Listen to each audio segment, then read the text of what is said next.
नमस्कार, दिलीप मंडल की पाठशाला में आपका स्वागत है। स्वागत कीजिए हमारे खास मेहमान सोमनाथ वाघमारे का। सोमनाथ वाघमारे एक साथ बहुत सारी आइडेंटिटीज लेकर चलते हैं, जिसमें कि वो फिल्म मेकर हैं, कला मर्मज्ञ हैं, कला समीक्षा करते हैं, फिल्मों पर बात करते हैं और इसके अलावा एकेडमिशियन हैं, स्केचेज बनाते हैं।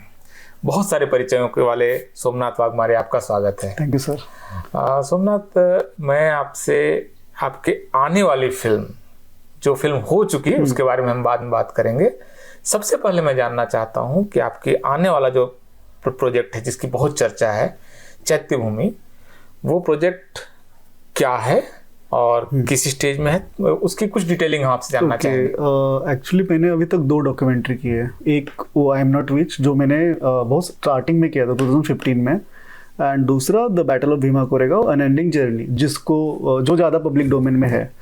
तीसरा प्रोजेक्ट मैंने एक्चुअली चैत्य भूमि के पहले मैंने गेल ओम्बेट को फॉलो किया था काफ़ी, बिकॉज गेल ओम्बेट का घर और मेरा जो फैमिली होम है वो काफ़ी पास है। तो गेल ओम्बेट मुझे मेरा ग्रेजुएशन के टाइम से पता थी, तो मैंने उनको ऑलमोस्ट 4 साल फॉलो किया है। और शायद वो इंडिया की एकमात्र स्कॉलर या एकेडमिशियन हो गई जिसको डिजिटली डॉक्यूमेंट किया है। हमारे यहाँ पे बहुत से, मतलब बाबा साहब का भी डिजिटली कुछ नहीं मिलता है हमको, नामदेव डसर का नहीं है, ओम प्रकाश वाल्मीकि का नहीं है, कांचीराम साहब का नहीं है, किसी मतलब जो भी एंटी कास्ट लिगेसी को आगे लेके जा रहा है, जिनका डिजिटल फॉर्म में कुछ आपको ज्यादा नहीं मिलता है। ये बहुत इंटरेस्टिंग है कि मतलब जो लोग का इतना बड़ा काम है उनका उस तरह का डॉक्यूमेंटेशन नहीं है, तो आप लकी हैं कि आपको ये मौका मिला। एंड मेरा बैकग्राउंड ऐसे कि मैंने सोशियोलॉजी पढ़ा है, मैंने मीडिया स्टडीज पढ़ा है, मैंने फिल्म इंस्टीट्यूट में कुछ समय के लिए काम किया है, बट मेरे पास प्रिविलेज नहीं है, मैं बिल्कुल 0 प्रिविलेज फैमिली से आता हूँ।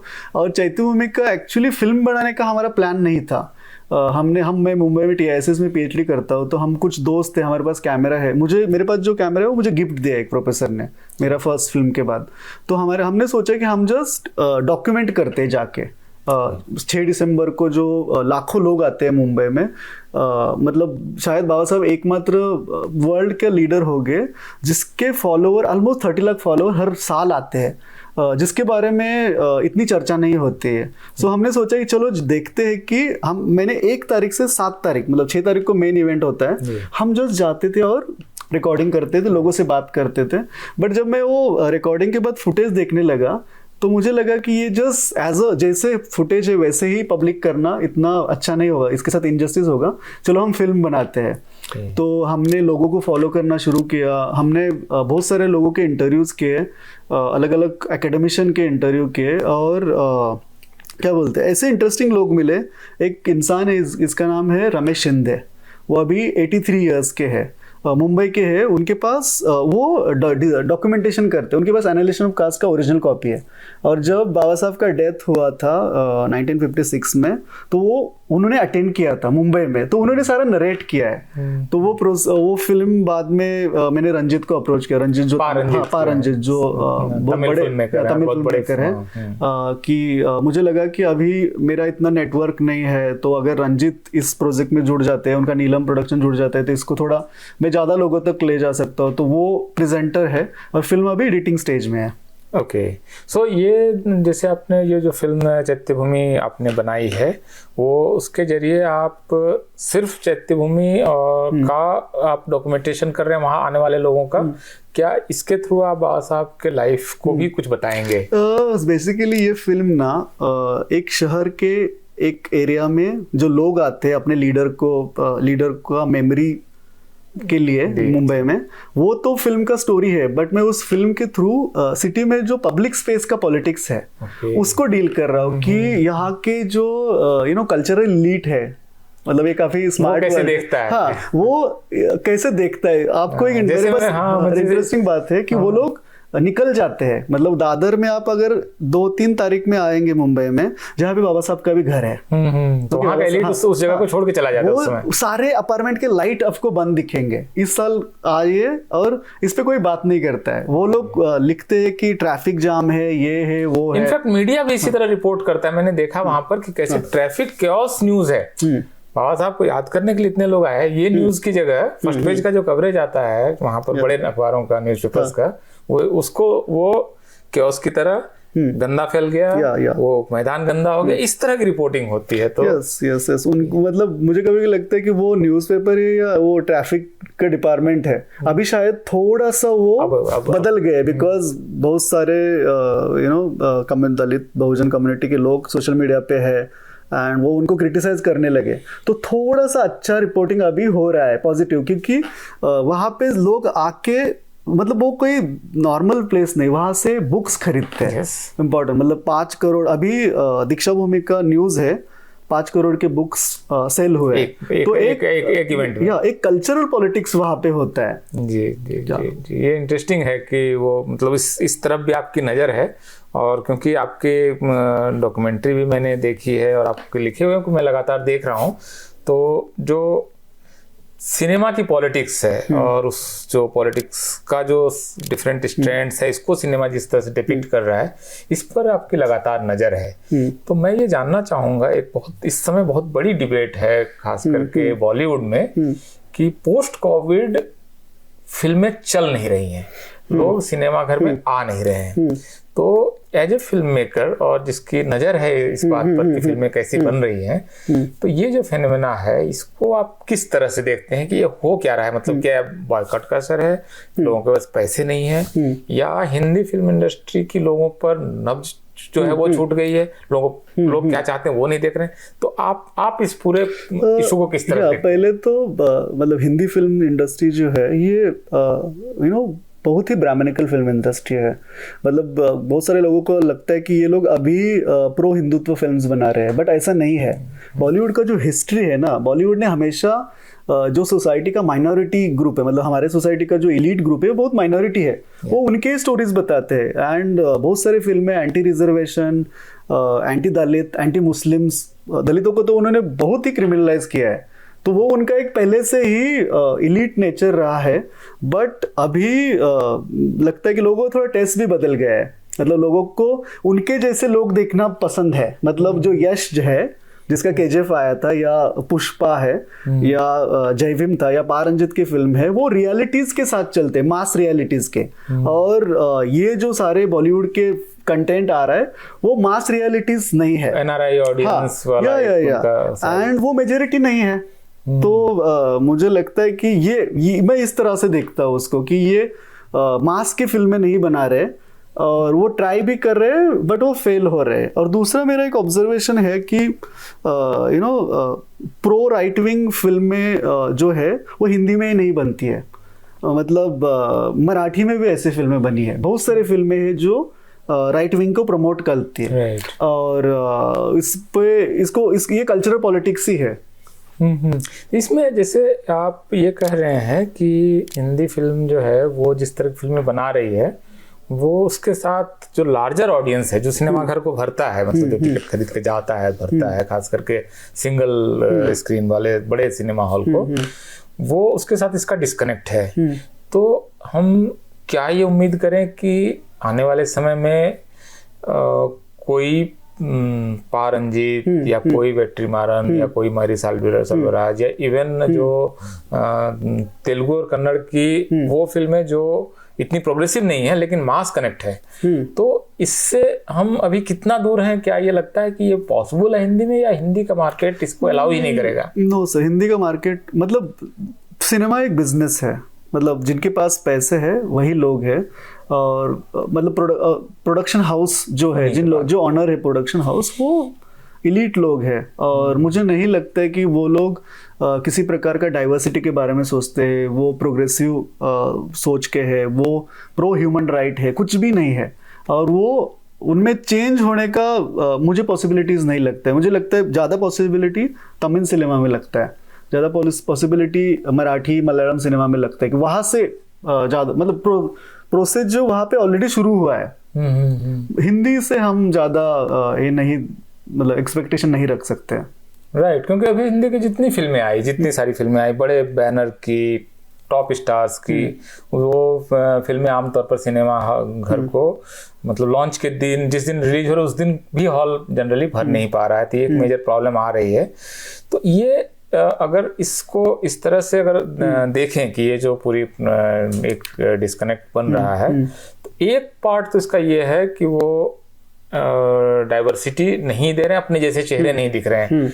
लेकिन क्या ऐसा भी हो रहा है कि ये जो कहानी बताने की वो कोशिश कर रहे हैं, ये कहानी अपनी एक फटीग के लेवल पे भी पहुंच गई है। दिखाते दिखाते वो थक गए लोग कि भाई ठीक है, वही एक अर्बन लाइफ, अर्बन की भी इलीट लाइफ, वहां का जो गरीब है उसका भी घर वो ऐसा बनाते हैं जो कि कम से कम 4 करोड़ का दिखे। सो इसको वो पकड़ नहीं पा रहे हैं या पकड़ना चाहते ही नहीं है। जैसे मैं आपको एग्जांपल दूंगा कि उनका नियत साफ नहीं है। Sairat is the most popular Marathi film even the ever. Academics में उसके बारे में डिस्कशन हुआ, मतलब यहाँ इंडिया में नहीं, ग्लोबली उसको रिकॉग्निशन मिला। जब सैराट का रीमेक बनता है धड़क में जो कोर कास्ट का क्वेश्चन था उसको गायब किया उन लोगों ने। तो मुझे लगता है कि इनका नियत में प्रॉब्लम है। तो इनसे हम ज्यादा लाल सिंह चड्ढा में जैसे फॉरेस्ट गंप का जो रेस का जो टेंशन है, रेशियल जो एक टकराता है रेस के साथ, उसको इन्होंने यहाँ लाते लाते बिल्कुल ही गायब किया जिस तरह से ये हुआ। एक जैसे आपकी जो काफी चर्चित फिल्म रही बैटल ऑफ भीमा कोरेगांव, वो उसके बनाने के पूरे प्रोसेस के बारे में थोड़ा मैं जानना चाहूंगा कि वो कैसे आपके दिमाग में कैसे आया, और बनाने के दौरान आप किस मेंटल स्टेटस से गुजरे, किस तरह से वो इवॉल्व हुआ पूरा।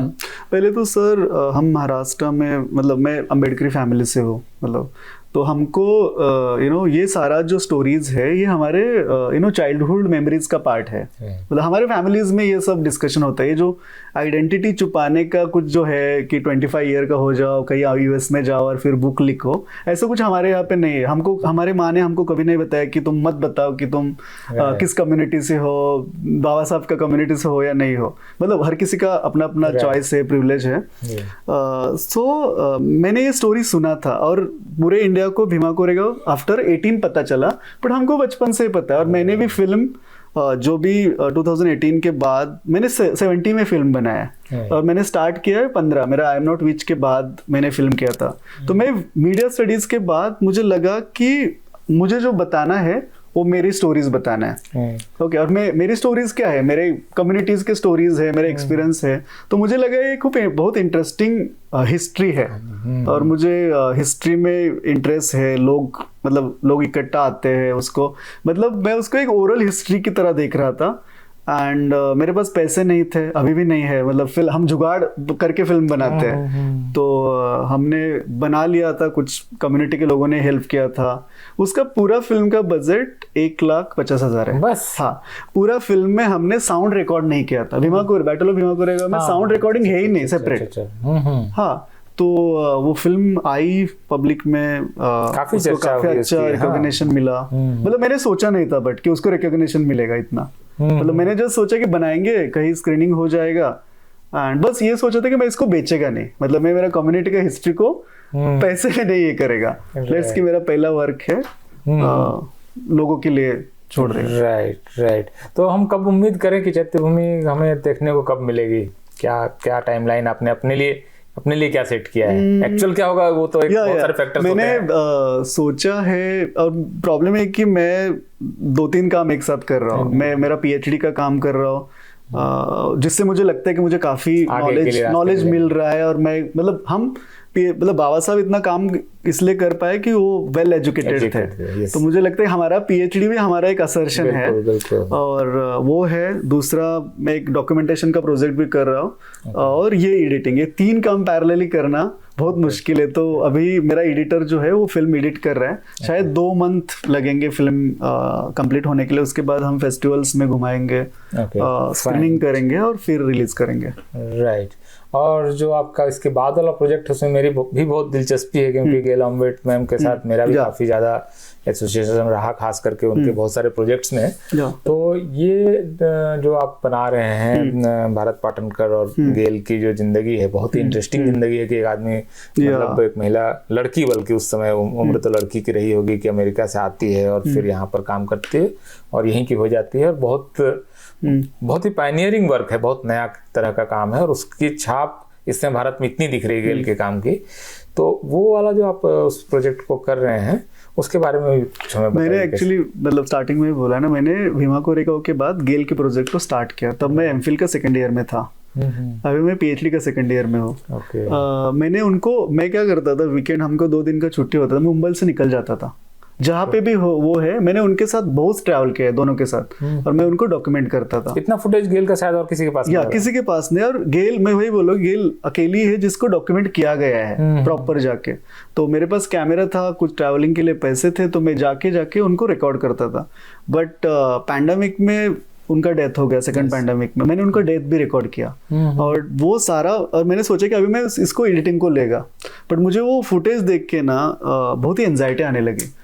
मतलब मुझे लगा कि यार मैं इस इंसान को इतना साल से जानता था, मैंने फिल्म के लिए फॉलो किया और मैंने उसका डेथ भी रिकॉर्ड किया है। तो मैं उस प्रोजेक्ट को थोड़ा टाइम के लिए होल्ड पे रखा है, कुछ आने वाले समय में मैं उसको रिकॉर्ड करूंगा। और ये मतलब एक तरह से फिल्म बनाना और नहीं बनाना दोनों ही, और कब बनाना है इसमें बड़े सारे लेयर्स होते हैं। एनीवेज, तो एक मैं बल्कि आपसे सबसे जो मेरा इम्पोर्टेंट सवाल भी मैंने जो बचा के रखा है आपसे पूछने के लिए कि सोमनाथ वाघमारे आज से कुछ साल बाद अपने को कहाँ देखते हैं, क्या उनकी लाइफ की ट्रेजेक्ट्री या जर्नी या आइटनरी क्या होने वाली है, किस रूप में आप खुद को देखते हैं? अगर मैं आपको एक टाइमलाइन भी बल्कि देता हूँ कि 5 और 10 साल की टाइमलाइन में आप खुद को, अपनी जर्नी को कहाँ देख रहे हैं, कैसे देख रहे हैं, कैसी इवॉल्व होता हुआ? सर पहले तो मतलब मैं जहाँ से आया हूँ, मैं जीरो से आया हूँ। मतलब मेरे पेरेंट्स अनएजुकेटेड है, हमारे पास लैंड नहीं है, हमारे पास घर नहीं है, स्टिल मेरे पास घर भी नहीं है। फैमिली हाउस जो बड़े बड़े कुछ भी मतलब शायद फैमिली को समझ भी नहीं आ रहा है कि मैं क्या कर रहा हूँ। मतलब उनको इतना पता है कि कुछ तो अच्छा कर रहा हूँ, न्यूज़ में दिख रहा हो या वहाँ दिख रहा हो, प्रिविलेज जीरो है। तो अभी मतलब मुझे ये पता है कि एटलीस्ट मेरा एक नेटवर्क हुआ है, मैं फिल्में बना सकता हूँ, मतलब डॉक्यूमेंट्रीज बना सकता हूँ, ये कॉन्फिडेंस है। और मुझे जस्ट मतलब मेरा ये है कि मैं अकेला मतलब फिल्म मेकर तो बनूंगा ही, बट मुझे लगता है कि और लोगों को सामने लाना बहुत ज़रूरी है। तो मुझे आने वाले समय में मैं मैं खुद भी मतलब अगर मुझे सपोर्ट मिला, जो नहीं है सपोर्ट सिस्टम, तो फिल्में बनाऊंगा, अच्छी फिल्में बनाऊंगा, डॉक्यूमेंट्रीज बनाऊंगा, डॉक्यूमेंटेशन करूंगा, एंड नए जो लोग हैं, नया जो टैलेंट है मोस्टली मार्जिनल कम्युनिटीज से, उनको भी सपोर्ट करूंगा। राइट। तो आपके प्रोजेक्ट के लिए बहुत बहुत मंगल कामनाएं सोमनाथ, आप सफल हों और आप बिल्कुल एक तरह से उस लॉन्च पैड पे हैं जहाँ जो प्रॉमिस आपने क्रिएट किया है वो प्रॉमिस आप डिलीवर कर पाएं। तो मुझे ये उम्मीद है कि आप इसको कर पाएंगे। एक जाते जाते आखिरी सवाल जिसका जवाब आप तय करें कि आपको देना है नहीं देना है। ये जो एक घटना हुई थी, बहुत उसकी सोशल मीडिया पे बड़ी चर्चा भी हुई थी कि गांव में जब आप गए तो एक ट्रॉमेटिक एक्सपीरियंस आपके साथ हुआ, किस तरह से आपके जो पेट था पालतू कुत्ता, उसके साथ जो घटना हुई है, तो अगर आपको लगता है कि ये शेयर किया जाना चाहिए इस बातचीत में तो प्लीज उसके बारे में बताइए। अभी मतलब मुझे लगता है कि मेरा इतना तो मेंटल स्टेज है कि अभी बता सकता हूँ, और मैंने उस टाइम पे भी लिखा था। मैं गांव से निकला ग्रेजुएशन के बाद, मतलब ग्रेजुएशन तक मैं गांव में ही रहता था, और हमारा गांव काफ़ी फ्यूडल है, काफ़ी मतलब डोमिनेंट कास्ट बहुत ही उनके पास पावर है, और उनको पढ़े लिखे दलित पसंद नहीं है बिल्कुल। और जो पढ़े लिखे बाबा साहब को मानने वाले दलित, मतलब उनका वो मुझे एनिमी ही समझते हैं। तो मैं पैंडेमिक में रहा था, और पैंडेमिक में बहुत सारे लोगों का एक्सपीरियंस रहा है कि और मैंने गांव में कुछ इंसिडेंट हो रहे थे, और उस गांव का हिस्ट्री भी है। मतलब वहाँ पे ऑलमोस्ट 10-12 कास्ट एट्रोसिटीज हुए जो मैंने देखे खुद भी। तो मैंने एक ईमेल लिखा था एसपी को, पुलिस ऑफिसर को, कि ऐसा ऐसा गांव है और मैं TISS में PhD करता हूँ, एंड थोड़ा गांव पे ध्यान दो क्योंकि यहाँ पे फ्यूचर में कास्ट राइट होने के ज़्यादा चांसेस है। तो एसपी ने उसके जो लोकल ऑफिसर होते हैं उनको तुरंत रिप्लाई ईमेल पे ही रिप्लाई करके बताया कि इसका इंक्वायरी करो। तो उन्होंने इंक्वायरी किया, इंक्वायरी का रिपोर्ट भी गांव के प्रो ही था, बट गांव का एक ये होता है, क्या बोलते हैं, गांव के लोग ध्यान में रखते हैं। अगर आपने उनको कुछ किया ना, वो डायरेक्टली कुछ नहीं करेंगे, उनको थोड़ा तो पता है कि मैं क्या करता हूँ, मेरा सर्कल क्या है, उनको पता है कि वो मुझे कुछ करेंगे तो इशू हो सकता है। तो पैंडेमिक के स्टार्टिंग में ही मेरा फैमिली में हमने पेट लाया था, और वो उसके मेरा साथ काफी लगाव हुआ था क्योंकि मैं घर में ही था ना कंटिन्यू, और काफी सुंदर था, मतलब इनोसेंट था। तो अचानक 2 दिन गायब ही हुआ, मिला ही नहीं 2 दिन। तो हमने पूरा 2 दिन सर्च किया, कहीं नहीं मिला। उसका डेथ बॉडी मिला। तो गांव के जो डोमिनेंट कास्ट के लोग हैं उसका एक ग्रुप था, मतलब सबको ये नहीं कर रहा हूँ, उन्होंने उसका मर्डर किया था। तो मैंने जो ईमेल किया था उसका क्या बोलते हैं रिप्लाई ऐसा। तो गांव मतलब जो गांव ऐसे ही है, गांव ऐसे है। तो मैंने तय किया कि मैं गांव वापस नहीं जाऊंगा उस इंसिडेंट के बाद। और मैंने बोला कि मैं कुछ समय बाद मेरा जो वहाँ का जो वोटिंग का नाम है वो भी निकालूंगा, सिटी में रहूंगा। सिटी में थोड़ा एटलीस्ट एक अच्छा स्पेस है। बट उसका इतना एक मेंटल हेल्थ पे इम्पैक्ट था ना सर, मतलब मैं आज भी वो फोटो नहीं देख पाता। मतलब मैं फोटो ही नहीं देख पाता। मतलब उस मुझे लगता है कि मतलब वो गिल्ट भी है। मुझे लगता है कि मुझे कुछ होता है इज फाइन, कि मेरे वजह से एक एनिमल का डेथ हो गया, मतलब मर्डर हो गया, वो गिल्ट भी है मन में। ओके, चलिए, मुझे लगता है कि आप उस ट्रॉमा से उबर पाएंगे और हम ऐसे भारत की कल्पना करते हैं जिसमें कि इस तरह की घटनाएं ना हो। सोमनाथ, आप हमारे शो में आए, इसके लिए आपको बहुत बहुत धन्यवाद, और आपको आगे के प्रोजेक्ट्स के लिए बहुत बहुत thank you so much. Thank you.